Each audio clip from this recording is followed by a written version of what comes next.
Clint Eastwood never thought he'd find himself stranded in the middle of the Pacific Ocean with nothing but a dilapidated fishing boat, a big dog named Duke, and an endless horizon of churning waves. But fate, it seemed, had a knack for throwing curveballs. The trouble started when Clint, seeking solace from Hollywood's chaos, decided to embark on a solo fishing trip. Duke, his loyal golden retriever mastiff mix, was his only companion. Clint had planned on catching some fish and reflecting on life in the quiet of the sea. Instead, a sudden storm capsized his plans, and nearly his boat. Hours passed as Clint and Duke drifted aimlessly. The storm had shredded the sails, the engine was dead, and the radio crackled with nothing but static. With no land in sight and only a few bottles of water and some granola bars in the supplies, Clint knew they were in for a long haul. Duke, sensing his master's unease, remained vigilant, his large amber eyes scanning the horizon. By the third day, the ocean seemed endless, a monotony of blue stretching into forever. Clint's thoughts grew darker with each passing hour. Memories of his past surfaced, unbidden. He thought of his years in Hollywood, the relentless spotlight, the betrayals and the choices he regretted. The fishing trip wasn't just an escape, it was a chance to find clarity, maybe even redemption. Just as despair began to take hold, Duke started barking furiously, his tail wagging like a pendulum. Clint squinted into the distance. At first, he thought it was a mirage, but no, there it was, a massive blackened vessel, its hull adorned with skull and flame decals. As it drew closer, the sound of roaring engines pierced the air. Clint's heart sank. The vessel was a floating barge, and aboard it were at least a dozen motorcycles and their riders. A gang of leather-clad, tattooed bikers. The barge slowed as it approached, the bikers' leader stepping forward. He was a mountain of a man, his beard streaked with silver and his vest covered in patches. His name, stitched across the leather, read, Reaper. "Well, well," Reaper said, his voice a gravelly growl. "What do we have here? A Hollywood cowboy and his mutt lost at sea?" Clint, never one to show fear, stood tall. "Name's Clint, and this is Duke. We're just trying to get back to land." Reaper's lips curled into a grin. "Lucky for you, we're headed to an island. But nothing's free out here, cowboy. You'll owe us." With little choice, Clint accepted their offer. The bikers hoisted him and Duke onto the barge. The gang's dynamic was as chaotic as their appearance. Laughter, arguments, and the constant revving of engines. Clint kept his head down, observing.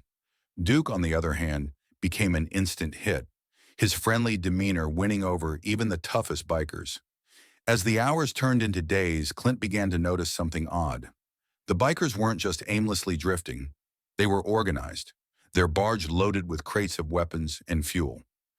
The island they mentioned was no paradise. It was a stronghold. Clint realized he had stumbled into the middle of something dangerous. One night, while the bikers celebrated with booze and music, Clint overheard Reaper talking to his second-in-command, Snake. "The buyers will meet us at the island," Reaper said. "Once we hand off the goods, we're untouchable." Clint's mind raced. He needed to find a way off this barge before they reached the island. But how? And then there was Duke to consider. The dog had grown attached to the bikers, especially a young woman named Roxy, who had taken to sneaking him scraps of food. Roxy's quiet demeanor intrigued Clint. She wasn't like the others. Her eyes betrayed a sense of doubt, as if she didn't belong in this world of chaos and crime. The opportunity came sooner than Clint expected. A rival gang, armed to the teeth, ambushed the barge just as dawn broke. Chaos erupted as bullets flew and engines roared to life. Clint seized the moment, grabbing Duke and making a break for one of the smaller boats tied to the side of the barge. Roxy, seeing their escape, threw Clint a set of keys and yelled, "Go!" Clint didn't look back.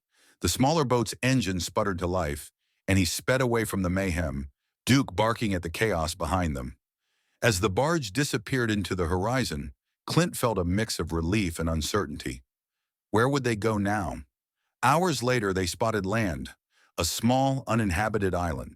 Clint beached the boat and collapsed onto the sand, Duke curling up beside him. For now, they were safe. But Clint knew this was just the beginning. Whatever the bikers were involved in, it was bigger than he could have imagined. And somehow he and Duke had become part of the story. As the sun set, Clint stared out at the sea, Duke's head resting on his leg. "Looks like we've got ourselves a new adventure, boy," he said softly. Duke wagged his tail in agreement. The next morning, Clint explored the island, searching for signs of life or resources. It wasn't long before he stumbled upon a hidden cache of supplies, a stash of canned food, water, and even a solar-powered radio. It was too well organized to be abandoned. Someone had been using the island, perhaps the bikers or their rivals. As Clint rummaged through the supplies, the radio crackled to life. A voice came through, distorted but clear enough to make out. "Reaper's barge is compromised. All units, secure the island. No loose ends." Clint's heart pounded. They were coming. He had to act fast. Using the supplies, Clint set up a series of traps around the island. He fashioned tripwires, concealed pits, and even a makeshift signal flare to send a distress call. Duke seemed to sense the urgency, staying close and alert. By nightfall, the sound of approaching engines echoed across the water. Clint and Duke took cover in the dense foliage, watching as several boats landed on the shore. Reaper's men fanned out, their flashlights cutting through the darkness. Clint's traps sprang to life, slowing the bikers but not stopping them entirely.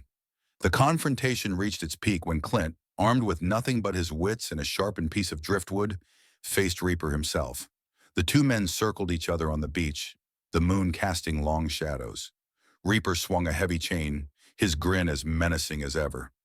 "You've got guts, cowboy, but guts won't save you." "Maybe not," Clint replied, his voice steady. "But I've got Duke."